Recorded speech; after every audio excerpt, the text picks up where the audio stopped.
Psalms chapter 103, verses 3 and 4.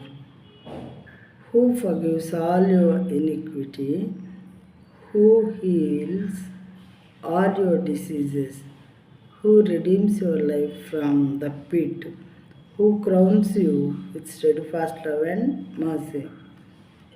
ఆయన నీ దోషములన్నింటినీ క్షమించువాడు, నీ సంకటములన్నింటినీ కుదుర్చువాడు. మన దోషాలు క్షమిస్తాడు దేవుడు. మనం ఎప్పుడైతే ఆయన పాదాల దగ్గరికి వెళ్తామో మన సంకటాలను కూడా కుదురుస్తాడు. సమాధిలో నుండి నీ ప్రాణమును విమోచించుచున్నాడు. ఏ రోజుకి ఆ రోజు, ఏ క్షణానికి ఆ క్షణమే సమాధిలోనికి వెళ్లకుండా మన ప్రాణాన్ని ఆయన తప్పిస్తూ ఉన్నారు. కరుణా కటాక్షములను నీకు కిరీటముగా ఉంచుచున్నాడు. దేవునికి ఇష్టమైనటువంటి లక్షణాలతో మనల్ని అలంకరిస్తూ ఉన్నారు దేవుడు. కరుణ, కటాక్షము, అవి రెండు కూడా దేవునికి ఇష్టమైనటువంటి క్యారెక్టర్స్. కాబట్టి ఆయన బిడ్డలైన వారికి వాటితో ఆయన బిడ్డలను అలంకరించి దేవుడుగా ఈ దేవుడు ఉన్నారు. ప్రియమైన వారలారా,